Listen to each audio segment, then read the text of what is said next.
فَإِذَا هُمْ مُبْصِرُونَ، وہ راستہ دیکھنے والے ہو جاتے ہیں، ان کو فوراً پتہ چل جاتا ہے کہ وہ صحیح راہ پر جا رہے ہیں یا غلط راہ پر جا رہے ہیں۔ یہاں پر خود احتسابی کے بارے میں جب گفتگو کی جا رہی ہے، یہاں پر ایک پہلو ہے جس پر خاص طور سے میں اشارہ کرنا چاہوں گا کہ ہمارے یہاں آج کل خاص طور پر جب لوگ کوئی اچھا عمل کرتے ہیں، کوئی نیک کام کرتے ہیں، تو ان کا سینہ پھول جاتا ہے، اطمینان شروع کر دیتے ہیں، خوش ہو جاتے ہیں اور سمجھتے ہیں کہ صاحب جنت خرید لی، اور باقی سارے کے سارے لوگ ان سے کافی پیچھے ہیں۔ انہوں نے نیک اعمال کر کے بہت بڑا تیر مار لیا۔ مجھے اس موقع پر اغاثۃ اللہفان میں امام ابن القیم رحمہ اللہ نے امام احمد بن حنبل امام اہل سنہ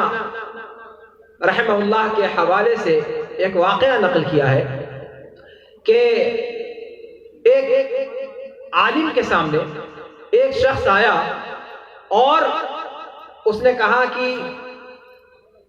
آپ جانتے ہیں میری نماز کیسی ہوتی ہے؟ انہوں نے پوچھا کیا ہوتی ہے، کیسی ہوتی ہے؟ کہا کہ میں ایسی نماز پڑھتا ہوں کہ نماز کے دوران روتے روتے اتنا زیادہ آنسو گرتے ہیں میرے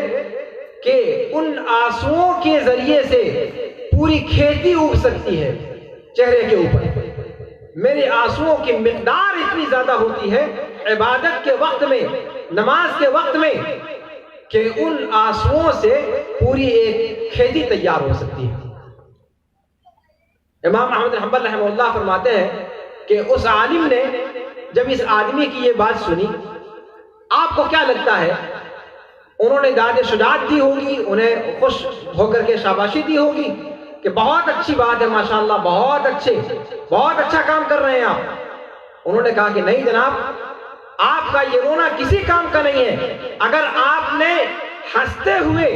اپنے گناہوں کی معافی اللہ رب العالمین سے طلب کی ہوتی، وہ زیادہ بہتر تھا اس بات سے کہ آپ نے یہ کام کیا اور اس کام کی بدولت، اس کام کو کرنے کے بعد آپ اتراتے ہوئے پھر رہے ہیں۔ اس آدمی کو اپنی غلطی کا احساس ہو گیا۔ یہاں غلطی کیا تھی؟ احتساب نفس موجود نہیں تھا۔ نیک عمل کر رہا تھا وہ شخص، لیکن وہ نیک عمل کرنے کے وقت میں اس کی جو کیفیت تھی، اس کیفیت کو اتراتے ہوئے گھمنڈ کے طور پر، فخر و غرور کے طور پر لوگوں کے سامنے بیان کر رہا ہے کہ صاحب میری عبادت، میری ریاضت اس طریقے کی ہے تاکہ لوگ متاثر ہوں۔ لیکن امام احمد بن حنبل رحمہ اللہ نے اس عالم سے جو نقل کیا اس واقعے کو، انہوں نے کہا کہ اس چیز پر انہوں نے زجر و توبیخ کی، ان کو ڈانٹا۔ اس کے بعد انہوں نے کہا کہ صاحب آپ مجھے نصیحت کیجئے۔ تو اس عالم نے ان کو نصیحت کرتے ہوئے کہا کہ دیکھو، شہد کی مکھی کی طرح سے ہو جاؤ، شہد کی مکھی کی طرح سے اپنی زندگی بناؤ، جو بیٹھتی ہے تو پاکیزہ چیز پر بیٹھتی ہے، اور جب نکالتی ہے کوئی چیز، خارج کرتی ہے اپنے پاس سے، تو وہ پاکیزہ اور بہت اچھی چیز نکالتی ہے۔ اور جس جگہ، جس تنکے پر بیٹھتی ہے، جس ڈال پر بیٹھتی ہے، اس ڈال پر بھی اتنے لطف کے ساتھ، اتنی نزاکت کے ساتھ بیٹھتی ہے کہ نہ تو وہ ڈال ٹوٹنے پاتی ہے اور نہ ہی اس ڈال کا کوئی نقصان ہوتا ہے۔ ایسے ہی اس کتے کی طرح سے بننے کی کوشش کرو جو اپنے مالک کا خیر خواہ رہتا ہے، باوجود ہے کہ وہ اس کا مالک اسے بھوکا رکھتا ہے، اسے اپنے پاس سے بھگاتا رہتا ہے، لیکن جب بھی مالک پر کوئی افتاد پڑتی ہے، وہ کتا اپنے مالک کے مفاد کے لیے برجستہ موجود ہوتا ہے۔ یہ اس عالم نے اس کو نصیحت کی۔ تو یہ چیز اسلام نے سکھلائی ہے کہ ہمیں اپنے اعمال پر فخر و غرور نہیں کرنا چاہیے، اپنے اعمال کا جائزہ لیتے رہنا چاہیے اور ہر مرحلے پر یہ چیز دیکھنی چاہیے کہ اللہ کا تقوی ہمارے دلوں کے اندر کتنا ہے۔ ہم جو بھی نیک کام کر رہے ہیں اس نیک کام میں اللہ کی رضا جوئی کس حد تک ہمارے سامنے ہمارے مطمع نظر ہے، اور دنیا کو دکھانے کے لیے ہم کس حد تک وہ کام کر رہے ہیں۔ اور پھر یہ کہ اگر ہم اللہ رب العالمین کے اطاعت و فرما برداری کا کام نہیں کر رہے ہیں، اللہ کی معصیت کا کام کر رہے ہیں، تو پھر ہمیں فوراً متنبہ ہو جانا چاہیے کہ ہم یہ جو معصیت کرنے جا رہے ہیں یہ اس ذات کے سامنے کرنے جا رہے ہیں جس ذات کے سامنے ذرہ برابر بھی کوئی چیز مخفی نہیں ہے، اور ہمیں اس اپنی معصیت کے لیے اس بارگاہ میں جواب دہی کرنی پڑے گی، اور اس دن جواب دہی کرنی پڑے گی جس دن کے بارے میں قرآن کریم نے فرمایا ہے کہ وَلَقَدْ جِئْتُمُونَا فُرَادًا كَمَا خَلَقْنَاكُمْ أَوَّلَ مَرَّةٍ وَلَقَدْ جِئْتُمُونَا فُرَادًا، تم ہمارے پاس اکیلے پہنچو گے، نہ کوئی تمہارا دستگیر ہوگا، نہ تمہارا کوئی غوث ہوگا، نہ تمہارا کوئی باپ، نہ تمہاری کوئی ماں، نہ تمہارا کوئی فریاد رس، اور نہ ہی تمہارے کوئی دوست و معاون و مددگار ہوں گے۔ وَلَقَدْ جِئْتُمُونَا فُرَادًا، یقینی طور پر قسم کھا کر کے اللہ رب العالمین فرماتا ہے کہ تم ہمارے پاس تنہا آؤ گے، کما خلقناکم اول مرہ، بعین ہی اس طریقے سے جس طریقے سے ہم نے تمہیں پیدا کیا ہے پہلی بار۔ وَتَرَكْتُمْ مَا خَوَّلْنَاكُمْ وَرَاءَ ظُهُورِكُمْ، جتنی چیزیں ہم نے تمہیں اس دنیا کے اندر عطا کی ہیں، جو چیزیں اللہ رب العالمین فرماتا ہے کہ ہم نے تمہیں دی ہیں، چاہے مال و زر کی شکل میں ہو، چاہے اولاد کی شکل میں ہو، چاہے اصدقاء کی شکل میں ہو، چاہے مددگاروں کی شکل میں ہو، چاہے کنبہ و قبیلہ کی شکل میں ہو، ساری کی ساری چیزیں وَتَرَكْتُمْ مَا خَوَّلْنَاكُمْ وَرَاءَ ظُهُورِكُمْ، سب اپنی پیٹھ کے پیچھے چھوڑ کر آؤ گے۔ وَمَا نَرَى مَعَكُمْ شُفَعَاءَ، اور کوئی تمہارا سفارشی ہمارے سامنے نہیں ہوگا، کسی سفارشی کو ہم نہیں دیکھیں گے۔ تو وہ دن آنے سے پہلے ضروری ہے کہ ہم اپنے اعمال کا محاسبہ کریں، اپنے اعمال کا محاسبہ کریں کہ ہم جو بھی عمل کر رہے ہیں وہ عمل اللہ کی رضا مندی کے لیے ہے، اللہ رب العالمین کی اطاعت و فرما برداری کے لیے ہے، یا پھر اللہ رب العالمین کی معصیت کے لیے ہے۔ اور اللہ رب العالمین کی معصیتوں میں سب سے بڑی معصیت، سب سے بڑا گناہ شرک ہے، جس کے بارے میں اللہ رب العالمین نے فرمایا کہ اگر کوئی شخص شرک کرتا ہے تو شرک کرتے ہوئے اس کا کوئی بھی عمل قابل قبول نہیں ہوگا، بلکہ اللہ رب العالمین نے اس دنیا کے اندر جتنے بھی انبیاء اور رسول کو بھیجا ہے ان سب کو دعوت توحید کے لیے بھیجا ہے، تاکہ وہ توحید کی اطاعت و فرما برداری کا کام انجام دے اور شرک کی معصیت سے اپنے آپ کو بچائیں۔ وَلَقَدْ بَعَثْنَا فِي كُلِّ أُمَّةٍ رَسُولًا أَنِ اعْبُدُوا اللَّهَ وَاجْتَنِبُوا الطَّاغُوتَ، کہ ہم نے ساری کی ساری امتوں میں جتنے بھی رسولوں کو بھیجا ان سب کو یہ دعوت دے کر کے بھیجا کہ اللہ رب العالمین کی تنہا عبادت کا حکم دو اور طاغوت سے بچو۔ طاغوت یعنی شیطان سے، اور شیطان کی طرف جانے والی، شیطان شر کی طرف بلانے والی ساری طاغوتی قوتوں سے اپنے آپ کو بچاؤ۔ یہ سارے انبیاء کرام کی دعوت رہی ہے۔ سورہ عمران، سورہ اعراف کے اندر اور دیگر قرآن کریم کی صورتوں کے اندر انبیاء کرام کا نام لے لے کر ان کے واقعات کو ذکر کیا گیا ہے، اور سبھی کی دعوتوں میں اس چیز کو ذکر کیا گیا ہے، اَنِ اعْبُدُوا اللَّهَ مَا لَكُم مِّنْ إِلَٰهٍ غَيْرُهُ، اَنِ اعْبُدُوا اللَّهَ مَا لَكُم مِّنْ إِلَٰهٍ غَيْرُهُ، وَإِلَىٰ ثَمُودَ أَخَاهُمْ صَالِحًا قَالَ يَا قَوْمِ اعْبُدُوا اللَّهَ مَا لَكُم مِّنْ إِلَٰهٍ غَيْرُهُ، وَإِلَىٰ مَدْيَنَ أَخَاهُمْ شُعَيْبًا قَالَ يَا قَوْمِ اعْبُدُوا اللَّهَ مَا لَكُم مِّنْ إِلَٰهٍ غَيْرُهُ۔ جتنے بھی انبیاء کرام کا قرآن کریم نے ذکر کیا ہے ان سب کی دعوت کے ساتھ ذکر کیا ہے کہ ان سب نے آ کر اپنی قوموں کو حکم دیا کہ توحید بجا لاؤ اور شرک سے اپنے آپ کو بچاؤ۔ شرک سب سے بڑا گناہ ہے، یہ وہ گناہ ہے کہ جو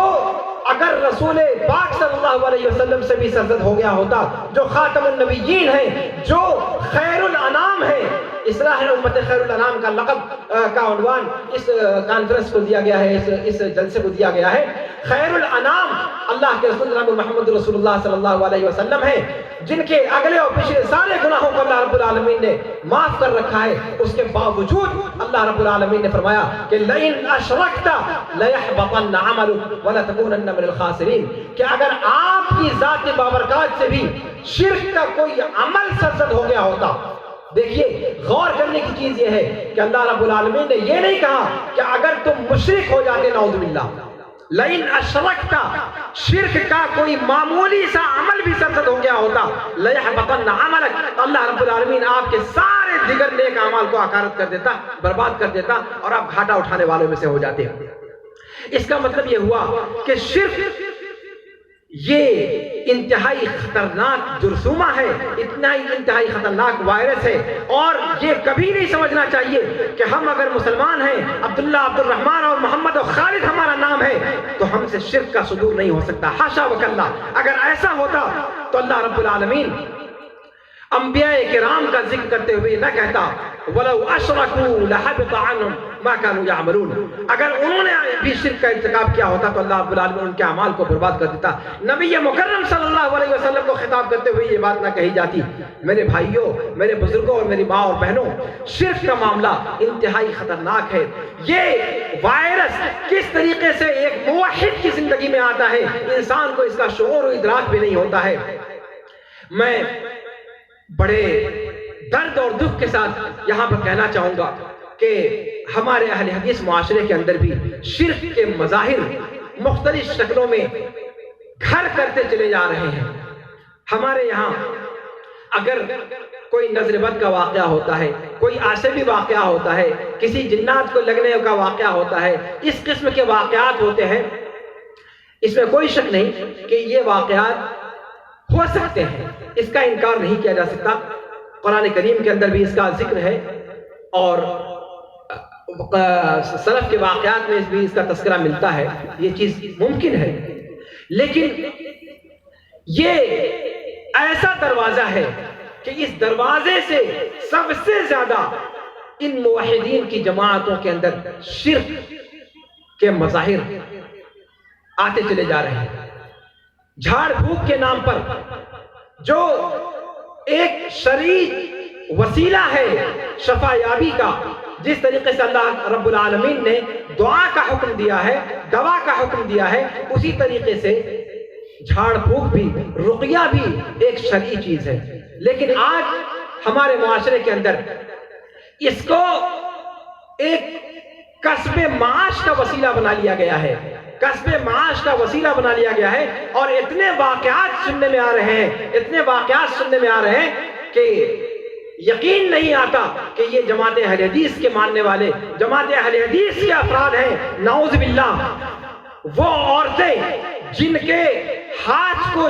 چھونا بھی، جن کی طرف نگاہ اٹھانا بھی اسلامی شریعت نے حرام قرار دے رکھا ہے، جھاڑ پھونک کرنے والے قرہ حضرات۔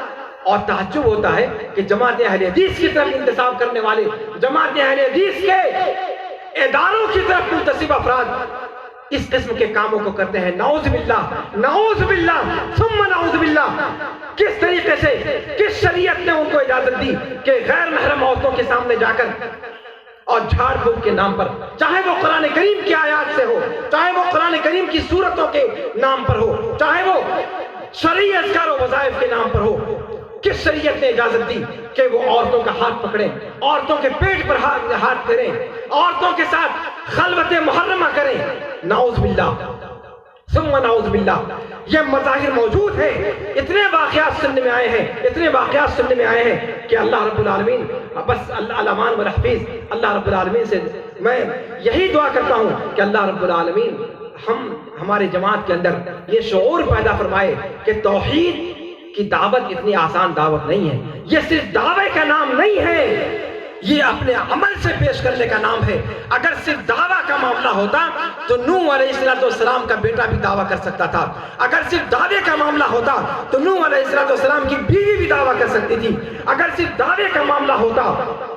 تو لوط علیہ السلام کے گھرانے کے لوگ بھی یہ دعویٰ کر سکتے تھے، اگر صرف دعوے کا معاملہ ہوتا تو اللہ کے رسول جناب محمد رسول اللہ صلی اللہ علیہ وسلم کے عم محترم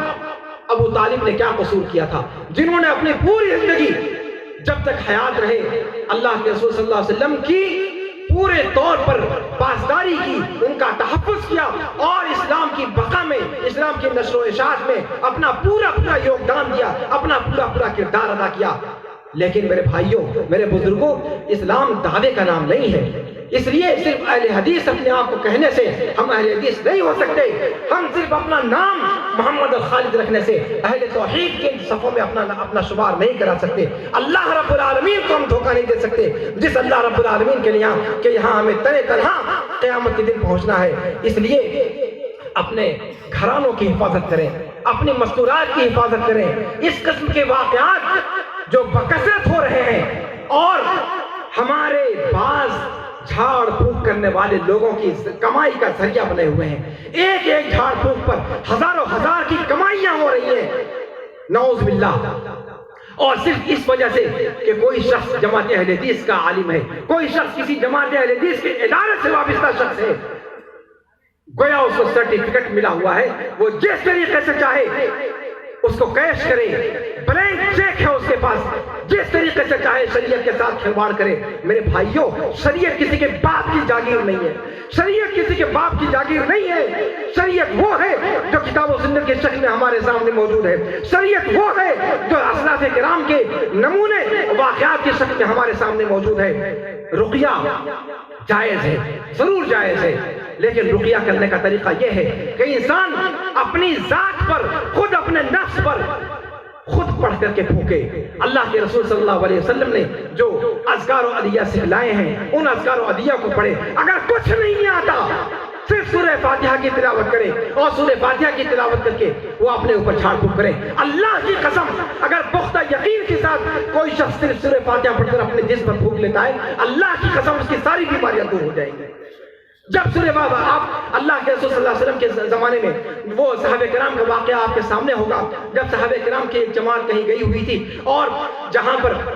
ان لوگوں نے اپنا ڈیرا ڈالے ہوا تھا, اس گاؤں کے لوگوں نے ان کو کھانا پینا نہیں دیا تھا, ان کی ضیافت نہیں کی تھی, اور اس کے سردار کو جب زہریلے سانپ نے کاٹ لیا تو ڈھونڈتے ڈھونڈتے صحابہ کرام تک پہنچے اور یہ لوگ جا کر کے انہوں نے رقیہ کیا اور سورہ فاتحہ کی تلاوت کر کے جھاڑ پھونک کر کے اس کو پھونکا. اور اس صحابی کو جنہوں نے سورہ فاتحہ کی تلاوت کر کے ان کو جھاڑ پھونک کیا تھا, ان کو معلوم نہیں تھا کہ یہ سورہ فاتحہ سانپ اور بچھو کے زہر کو اتارنے میں کردار ادا کرے گا. یہ اس چیز کی خاص دعا ہے, لیکن وہ یہ جانتے تھے کہ یہ اللہ کا کلام ہے اور اللہ کا کلام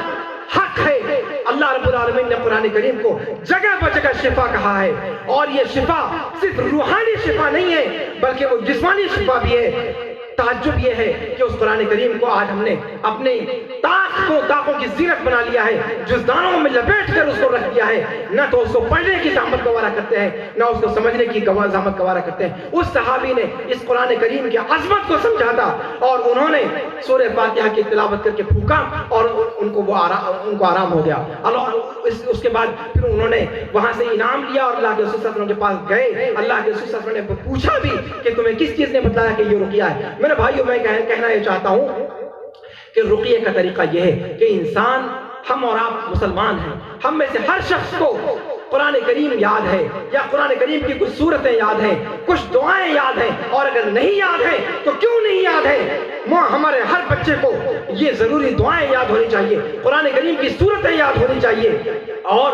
ہم میں سے ہر شخص اس قابل ہونا چاہیے کہ اسوہ رسول کے مطابق, صحابہ کرام رضوان اللہ علیہ اجمعین کے طریقے کے مطابق جس طرف ہم اپنے آپ کا انتساب کرتے ہیں, ہم اپنے آپ کو سلفی کہتے ہیں, تو سلف کے طریقہ کار کے مطابق ہم عمل بھی کریں اور نبی صلی اللہ علیہ وسلم کی معصور دعاؤں کو یاد کریں, چاہے وہ جنات اتارنے کی دعا ہو, چاہے وہ عصبی اثر کو دور کرنے کی دعا ہو, چاہے وہ زہریلے سانپ اور بچھو کو زہر کو اتارنے کی دعا ہو, یا کسی بھی قسم کی بیماری کو دور کرنے کی دعا ہو. ہمیں ان دعاؤں کو خود یاد کرنا چاہیے, اور یہ سب سے بہتر طریقہ ہے کہ خود دعاؤں کو یاد کر کے اور خود پھر ہم رقیہ کریں. اور اگر یہ نہیں کر سکتے تو بستی کے کسی نیک آدمی سے, معاف کیجیے گا میں کسی پیشہ ور جھاڑ پھونک کرنے والے کا قائل نہیں ہوں, یہ پیشہ ور جھاڑ پھونک کرنے والے یہ ایک بدنما داغ ہے سلفیت کے چہرے پر, اہل حدیثیت کے چہرے پر. ان لوگوں کی دکانوں کو بند کرنا چاہیے, چاہے وہ دکانیں یہاں چل رہی ہو یا وہاں چل رہی ہو. کسی نیک آدمی سے جا کر کے جھاڑ پھونک کروانا چاہیے, جو نیک آدمی متقی و پرہیزگار ہو, اور یہ شرط ہے کہ وہ شرعی قوانین کا لحاظ کرتے ہوئے جھاڑ پھونک کرے. میرے بھائیوں, شرعی قوانین کا لحاظ کرتے ہوئے اور اس میں سب سے پہلی چیز یہ ہے کہ اگر عورتوں کے ساتھ کوئی معاملہ ہے تو پردے کے پیچھے سے وہ بات کرے، پردے کے پیچھے سے اس کو جھاڑ پھونک کرے، یا پھر پانی کے ذریعے سے اور کسی اور ذریعے سے وہ جھاڑ پھونک کرے، لیکن غیر محرم عورتوں کو کا لمس نہ کرے۔ جو چیز شریعت نے حرام قرار دے دی ہے وہ کسی بھی طور پر کسی بھی مرحلے میں جائز اور درست نہیں ہے۔ یہ ایک مثال ہے۔ اور یہاں پر میں ایک چیز جس کی طرف اشارہ کرنا چاہوں گا کہ یہ جو دکانداریاں کرنے والے، جھاڑ پھونک کرنے والے، رقیہ کرنے والے لوگ ہیں، وہ اپنی دکانوں کو چلانے کے لیے کچھ ایسے رسوم و رواج بھی کرتے ہیں جو رسوم و رواج پورے طور پر شرکیاں ہیں، جو جنات کو خوش کرنے کے لیے عاملین جن کو کہا جاتا ہے اردو زبان کے اندر، یہ شرک کو ختم کرنے کے لیے، یہ ایک شرکیہ عمل کو ختم کرنے کے لیے شرکیہ ذریعہ کو اختیار کرتے ہیں، اور یہ کسی طور پر جائز اور درست نہیں ہے۔ میرے بھائیوں اور بزرگوں اور ماں اور بہنوں، وہ اس اذیت کا انگیز کر لینا، اس کو برداشت کر لینا، یہ آپ کے لیے بدل جہاں بہتر ہے اس چیز سے کہ کسی شرکیہ وسیلے کو اختیار کر کے آپ اپنی شفا یابی کی کوشش کریں۔ آپ جانتے ہیں کہ جادو کو کا توڑ کرنے کے لیے، جادو کے اثر کو ختم کرنے کے لیے جادو کا استعمال جائز نہیں ہے۔ ایک حرام چیز کو دور کرنے کے لیے کسی اور حرام چیز کا وسیلہ اختیار کرنا کسی طور پر جائز نہیں ہے۔ یہ چور دروازہ ہے، اس لیے میں خاص طور سے میں نے اس کی طرف اشارہ کیا کہ اس راستے سے شرک ہمارے معاشرے کے اندر ڈر آیا ہے اور بڑی تیزی کے ساتھ فروغ پاتا چلا جا رہا ہے۔ اس پر بند باندھنے کی ضرورت ہے اور رقیہ کے دروازے کو منضبط کرنے کی ضرورت ہے، اور خاص طور پر اس پر ہمیں توجہ دینے کی ضرورت ہے۔ اسی طریقے سے توہمات کا مسئلہ ہے، اسی طریقے سے تعویذ و گنڈے کا مسئلہ ہے، اسی طریقے سے مختلف ابواب میں بد اعتقادیوں کا مسئلہ ہے۔ یہ سارے کے سارے راستے شرک کے چور دروازے ہیں۔ اور میرے بزرگوں، میں بتا چکا ہوں کہ اللہ رب العالمین نے انبیاء کرام کو جو دھمکی دی ہے وہ اشرکو اور اشرکتا پر دی ہے۔ فعل کا استعمال کیا ہے، اسم کا استعمال نہیں کیا ہے۔ مشرک بننے کی بات نہیں ہے بلکہ شرک یا کسی ایک عمل پر وہ دھمکی دی گئی ہے۔ اس لیے ہمیں بہت زیادہ متنبہ ہونے کی ضرورت ہے کہ ہماری زندگی میں کوئی ایک ادنا سا بھی عمل شرکیہ نہ پیدا ہونے پائے، گرچہ اس شرکیہ عمل کو چھوڑنے کی وجہ سے اگر ہمیں چند روزہ اس زندگی میں آزمائشوں کا بھی شکار ہونا پڑتا ہے، ہم ان آزمائشوں کو ہنس کھیل کر برداشت کر لیں، گزارا کر لیں، اللہ رب العالمین کی طرف سے لکھا ہوا سمجھ کر کے انگیز کر لیں۔ اگر اس کا کوئی اور علاج نہیں ہے، لیکن کسی شرکیہ وسیلے کو اختیار نہ کریں، کسی شرکیہ وسیلے کے قریب نہ جائیں۔ ہم اپنی ماں اور بہنوں سے خاص طور پر اس چیز کی درخواست کریں گے کہ وہ اس باب میں اپنے آپ کو متنبہ کریں، اس چیز سے اپنے آپ کو آگاہ رکھیں کہ اس چیز میں دین پر ڈاکہ ڈالنے والے بہت تیزی کے ساتھ آپ پر حملہ آور ہوں گے۔ اور ہم اہل حدیث ہونے کا دعویٰ کرتے ہیں تو توحید و سنت کا شہدائی بننا چاہیے، توحید و سنت کی روشن شاہراہ کو ہمیں اپنے سامنے رکھنا چاہیے، اور ہر چور دروازے کو جو توحید و سنت کی روشن شاہراہ سے بھٹکانے والی ہو، جو شرک کی تاریک راہوں پر ہمیں ڈالنے والی ہوں، ان تمام چیزوں سے اجتناب کرنے کی کوشش کرنی چاہیے۔ اللہ رب العالمین سے دعا ہے کہ اللہ رب العالمین ہمیں پختہ اعتقاد کے ساتھ، اپنے صحیح اعتقاد کے ساتھ، اپنے سلفی اعتقاد کے ساتھ اللہ رب العالمین ہمارے معاشرے میں ہم کو زندہ رہنے کی توفیق عطا فرمائے۔ اللہ رب العالمین ہماری ماں اور بہنوں کو خاص طور پر اس چیز کی ہدایت نصیب فرمائے کہ وہ اپنے ایمان کو پختہ رکھیں، وہ جھاڑ پھونک کرنے والے، تعویذ و گنڈا کرنے والے اور غلط قسم کے طور طریقے اختیار کر کے علاج کرنے والے لوگوں سے اپنے آپ کو بچائیں۔ اللہ رب العالمین اس چیز کو انہیں توفیق دے۔ اللہ رب العالمین ہمیں ہمارے معاشرے میں تعلیم کو عام کرے۔ اللہ رب العالمین ہمارے اندر اسلامی اقدار کو زندہ کرے۔ اللہ رب العالمین ہمارے اندر اسلامی ذہنیت کو پیدا فرمائے۔ اللہ رب العالمین ہمارے ذہن و دماغ کو اسلامی بنا دے۔ اللہ رب العالمین ہمارے اندر سلف کا ایمان پیدا کر دے۔ اللہ رب العالمین ہم کو جب تک زندہ رکھے، اسلام پر زندہ رکھے، اور جب خاتمہ ہو تو خاتمہ بالخیر ہو۔ اقول قولی ھذا واستغفر اللہ لی ولکم ولسائر المسلمین فاستغفروہ من کل ذنب انہ هو الغفور الرحیم۔ السلام علیکم ورحمۃ اللہ۔